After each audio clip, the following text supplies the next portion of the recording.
दोस्तों, आपने कई सीरियल किलर्स की कहानी सुनी होंगी। अभी तक कई ऐसे सीरियल किलर्स रहे हैं जिन्होंने अपनी अलग अलग वजहों के चलते लोगों को मौत के घाट उतारा है, और एक नहीं दो नहीं बल्कि कई कई लोगों को। और कुछ बीमारी से ग्रसित थे और कुछों की अपनी अपनी वजह थी। आज की हमारी ये सच्ची घटना भी एक ऐसे ही आदमखोर इंसान पर है जिसने अपने एक दिमागी वहम के चलते लगभग 14 लोगों को मौत के घाट उतार दिया। और इसके बाद इसने उन लोगों के साथ कुछ ऐसा किया जो हम आपको अपनी कहानी में बताएंगे। दोस्तों नमस्कार, मैं देव शर्मा आज फिर हाजिर हूँ आपके लिए एक सच्ची घटना के साथ। आज की हमारी ये सच्ची घटना उत्तर प्रदेश से है। उत्तर प्रदेश में एक ज़िला लगता है, इसका नाम है प्रयागराज। जिसे पहले हम इलाहाबाद के नाम से भी जाना करते थे। और इसी इलाहाबाद में पहले आज से तकरीबन ये 21 साल पहले की घटना है। सन 2001 में यह अखबार चला करता था, दैनिक हिंदी अखबार था ये, इलाहाबाद का लोकल। इसका नाम है आज। और इसी के एक वरिष्ठ पत्रकार थे, चीफ रिपोर्टर, इनका नाम है धीरेंद्र सिंह। 17 दिसंबर 2001 की सुबह वह रोज़ाना की तरह ही अपने ऑफिस में निकले थे और रात को उन्हें सारा काम निपटा कर अपने घर पहुंचना चाहिए था, लेकिन वह अपने घर नहीं पहुंचे और घर वाले परेशान हो गए। और फिर लगभग 10 से 12 घंटे बीत गए। उस ज़माने में भी धीरेंद्र सिंह अपने पास मोबाइल रखा करते थे और उनका मोबाइल भी स्विच ऑफ था। अब घर वाले परेशान, उन्होंने पड़ोसियों से भी पूछा, रिश्तेदारों से भी पूछा, दोस्तों से भी पूछा, ऑफिस के कुछ कलीग्स से भी पूछा, लेकिन कहीं से कुछ पता नहीं चला। अब लगभग 48 घंटे बाद, 24 से 48 घंटे बाद उनकी रिपोर्ट लिखवाई गई, FIR करी गई कि ऐसे ऐसे जो धीरेंद्र सिंह हैं वह गुमशुदा हैं। इसके बाद पुलिस ने तहकीकात की और अगले ही दिन ये जो खबर थी यह पूरे इलाहाबाद में फैल गई, अखबारों द्वारा, न्यूज़ द्वारा। और जितने भी मीडिया के लोग थे, पत्रकार थे, वह सड़कों पर उतर आए कि जब पत्रकार ही सेफ़ नहीं है तो कौन सेफ़ रहेगा। अब पुलिस पर प्रेशर आने लगा। फिर पुलिस ने अपनी कार्रवाई शुरू की और इसके बाद फिर धीरेंद्र के घर वालों से पूछताछ की गई तो उन्होंने भी बताया कि कोई दुश्मनी नहीं थी, कुछ नहीं था। और अचानक ही वह 17 दिसंबर की रात को लापता हो गए और फ़ोन स्विच ऑफ है। लगभग 3 दिन बीत गए। 3 दिन के बाद फिर पुलिस वालों ने एक उनका जो नंबर है उसकी CDR निकाली। सन 2001 का मामला है, ज़्यादा लोगों पर मोबाइल नहीं हुआ करते थे उस ज़माने में। अब CDR निकालने के बाद पता चला कि 17 दिसंबर की रात को तकरीबन 11:45 बजे एक नंबर से पर उन्होंने कॉल की थी और उसके बाद इस नंबर से उन पर कॉल भी आई और ये एक लैंडलाइन नंबर था। इसके बाद फिर इस नंबर की जांच होती है तो ये जो नंबर था यह एक इलाहाबाद के पास ही नैनी नाम की जगह पड़ती है और इसी नैनी के ही एक गांव का ये नंबर था। और इसके नंबर का जो मालिक थी वह एक महिला हैं, इनका नाम है फूलन देवी। इनके पास पुलिस पहुंचती है, इनके गांव, इनसे पूछताछ करती है तो फूलन देवी साफ मना कर देती हैं। दरअसल ये जो फूलन देवी थी ये एक अपने ही गांव की ग्राम पंचायत की सदस्य थी और अच्छा खासा इनका राजनीति में रुतबा था अपने गांव में। और इनके जो पति थे इनका नाम है राम निरंजन और ये जो है ऑर्डिनेंस फैक्ट्री में, ऑर्डिनेंस डिपो में एक ड्राइवर हैं। फिर इससे भी पूछताछ की जाती है राम निरंजन से तो राम निरंजन कहता है कि हाँ, मेरे पास कॉल आई थी धीरेंद्र सिंह की लगभग 3-4 दिन पहले और मैं उन्हें जानता था, मेरी अच्छी रफ़ाकत थी और वह भी मुझे कॉल करते रहते थे और मेरा हालचाल पूछते रहते थे। और दरअसल मेरी ये जो बीवी है वह चुनाव लड़ती रहती है, इसलिए मुझे, और वो अखबार में काम करते थे तो उनकी ज़रूरत पड़ती रहती थी।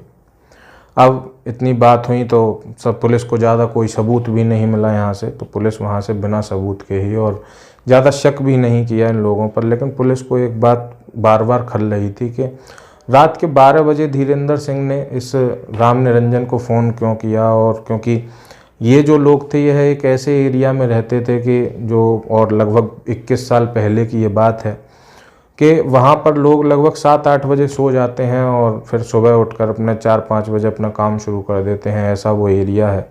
और उस समय तो 21 साल पहले तो ना घरों में TV हुआ करते थे, ना मोबाइल। लोग इस तरह ही बहुत जल्दी सो जाते थे और सुबह उठते थे। तो रात के 12 बजे धीरेंद्र सिंह को इस राम निरंजन पर कॉल करने की क्या सूझी। लेकिन पुलिस ने फिर जब कोई सबूत नहीं था तो और जगह जाँच करी तो पुलिस को पता चला कि लगभग पिछले 4-5 सालों में इलाहाबाद से और इलाहाबाद के आसपास के इलाकों से कई लोग गायब हुए हैं। इनमें एक थे कालीचरण श्रीवास्तव, एक संतोष, एक अशोक और एक मोइन खान। ये जो कालीचरण श्रीवास्तव थे ये एक फैक्ट्री के गार्ड थे, और ये जो संतोष और अशोक हैं ये ड्राइवर क्लीनर, और ये जो मोइन खान है ये सम्मोहन शक्ति में बहुत तेज़ था। इन चारों व्यक्तियों में एक चीज़ कॉमन थी कि ये चारों बहुत तेज़ दिमाग के थे। इसके बाद फिर पुलिस ने इनकी धीरेंद्र सिंह की भी कड़ी जोड़ने की कोशिश की इन लोगों के लापता होने से, लेकिन कुछ पता नहीं चला। इसके बाद फिर हर जगह पुलिस ने हर एंगल पर जांच की, लेकिन कुछ पता नहीं चला। फिर लास्ट में पुलिस ने ठंडे दिमाग से सोचा और एक और बार ये जो फूलन देवी और राम निरंजन पर उन्होंने फ़ोन किया था, इस पर एक और बार गहन जांच की और एक और बार इनसे पूछताछ करने की सोची। लेकिन पूछताछ से पहले पुलिस ने इन लोगों की कुंडली खंगालनी शुरू की, तो पता चला कि ये जो राम निरंजन है ये अजीब तरह के दिमाग का एक व्यक्ति है। ये किसी की चलने नहीं देता, सिर्फ अपनी अपनी रखता है। और इसने अपनी जो पत्नी है जो जिसका नाम फूलन देवी है, उसका नाम शुरू से फूलन देवी नहीं था। दरअसल शादी के बाद इस राम निरंजन ने अपनी पत्नी का नाम फूलन देवी रखा था, और इसके 2 बेटे भी हैं। इसमें से एक का नाम है जमानत और एक का नाम है अदालत। दोस्तों, पुलिस को अब इस परिवार में कुछ ऐसा अजीब लग रहा था कि कौन ऐसा व्यक्ति होगा जो अपने बेटों का नाम जमानत और अदालत रखेगा और अपनी बीवी का नाम फूलन देवी रखेगा। दोस्तों, इसके बाद फिर इस राम निरंजन से पूछताछ की गई, और फूलन देवी को तो कुछ पता ही नहीं था।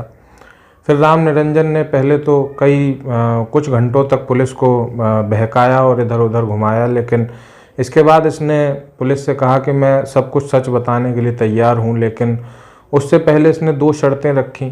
पहली शर्त तो ये थी कि इसने कहा कि पुलिस गारंटी मुझे ये दे कि मैं सब कुछ बता दूंगा तो मुझे पकड़ा नहीं जाएगा। पुलिस ने ये बात इसकी मान ली और कह दिया कि अगर तुम सब कुछ सच बताओगे तो हम तुम्हें नहीं पकड़ेंगे। इसके बाद दूसरी शर्त इसकी ये थी कि मैं सच बताने से पहले 1 कुकर दाल पीऊँगा। और फिर पुलिस ने इसकी ये मांग भी पूरी की, और क्योंकि पुलिस को तो किसी न किसी तरह से ये केस सॉल्व करना था, और पुलिस ने इसके लिए 1 कुकर दाल बनवाई, और फिर ये अकेला ही पूरी 1 कुकर दाल को पी गया। दोस्तों, इसके बाद फिर पुलिस ने पूछा कि बताओ अब क्या पता है तुम्हें। फिर ये पुलिस को एक जगह लेकर गया। दरअसल ये जो नैनी है जहाँ ये रहने वाला है, इसका गांव है। इसके गांव के बाहर ही इसकी ज़मीन है। उस ज़मीन में ही इसने एक बड़ा सा कमरा बना रखा था, और उस बड़े से कमरे के पास ही ये पुलिस वालों को ले गया एक सुनसान जगह। वहीं उस कमरे के बराबर में एक पेड़ था, और फिर वो वहाँ पुलिस वालों को ले जाता है। अपनी गाड़ी भी थी उसके पास, टाटा सूमो, और जो पुलिस वाले भी अपनी गाड़ी से जाते हैं। और फिर वहाँ पहुंचकर ये पुलिस से कहता है कि ये जो कमरा है ये अदालत है, और ये एक राजा कलंदर नाम का व्यक्ति है, उसकी अदालत है, और ये बहुत तेज़ दिमाग व्यक्ति है। और ये जो राजा कलंदर है ये किसी के हाथ नहीं आता, और राजा कलंदर इसी कमरे में अपनी अदालत चलाता है, रोज़ाना नहीं कभी कभी। अब पुलिस सोच रही थी कि ये राम निरंजन के साथ हम यहाँ आए हैं, और ये कैसी कैसी नई नई बातें कर रहा है, कौन राजा कलंदर कौन क्या। इसके बाद फिर वह एक बोरी लेकर आता है, और बोरी में से वह एक नर कंकाल का सिर निकालता है। अब उस पर पेंट सा हो रहा था, और पेंट के ऊपर लिखा हुआ था काइस्त, एक जाति का नाम लिखा हुआ था। पुलिस ने पूछा कि ये क्या है। पुलिस अचंभित तो हो गई उसे देखकर। नरकंकाल के सिर को एक नरमूल टाइप का वो सिर था, खोपड़ी, उसे देखकर पुलिस अचंभित हो गई। उसके बाद पुलिस ने कहा कि ये किसका है, तो उसने बताया कि ये कालीचरण श्रीवास्तव का है, जो अभी पहले गायब हो गए थे, लगभग 4 लोग।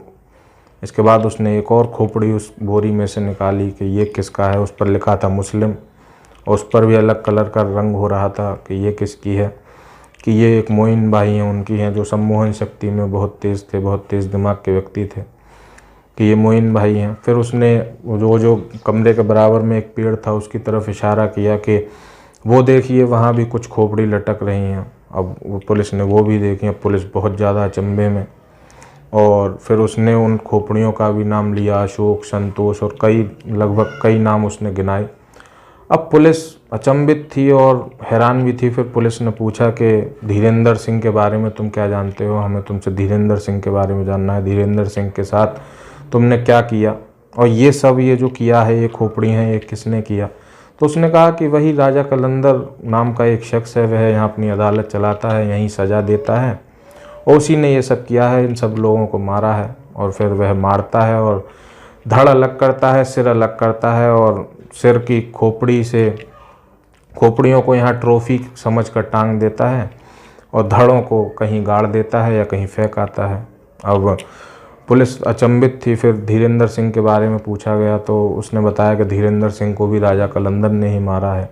अब पुलिस बार बार राजा कलंदर का नाम सुनकर अचंभित हो रही थी और सोच रही थी कि ये क्या बोल रहा है, और बहुत ज़्यादा शौक में भी थे पुलिस वाले उस केस के जो आई हुए हैं। वह आज तक जब उस दृश्य को सोचते हैं तो वह भी अचंभित हो जाते हैं दोस्तों।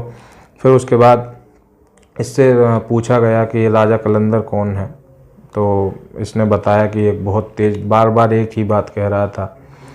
इसके बाद फिर धीरेंद्र सिंह के बारे में पूछा गया तो इसने बताया कि उनकी जो उन्हें मार दिया राजा कलंदर ने और धड़ अलग किया, सिर अलग किया और धड़ को वह राजा कलंदर मध्य प्रदेश के रीवा में फेंक आया और जो सिर है वह उसका वहीं धीरेंद्र सिंह का जो सिर था, जो खोपड़ी थी, वह वहीं पड़ी हुई थी, वहीं पर मिली, ऊपर पेड़ पर लटकी हुई, कि वो जो है वह धीरेंद्र सिंह की खोपड़ी है और जो धड़ है वह रीवा में है, मध्य प्रदेश में। फिर पुलिस इसके साथ मध्य प्रदेश जाती है और रीवा से उस धड़ के टुकड़ों को लेकर आती है और फिर पूरी बॉडी को जोड़कर ये बॉडी बनाई जाती है। तो ये धीरेंद्र सिंह की बॉडी थी। फिर इसके बाद पुलिस ये तो समझ चुकी थी कि धीरेंद्र सिंह मर चुके हैं, उनका कत्ल हो चुका है, लेकिन पुलिस को अभी तक ये नहीं पता था कि ये किसने किया है, क्योंकि ये बार बार राजा कलंदर का नाम ले रहा था। फिर इसे पुलिस ने रिमांड पर लिया और इससे जब सख्ती से पूछताछ की तो इसने एक चौंकाने वाले सच का खुलासा किया। दोस्तों, दरअसल ये जो राजा कलंदर है वह और कोई नहीं, ये राम निरंजन ही का ही एक वहम है, राजा कलंदर। दरअसल ये जो राम निरंजन था, इसने एक ऐसी कहानी बताई कि जब बचपन में ये छोटा था तो यह पढ़ने में कमज़ोर था।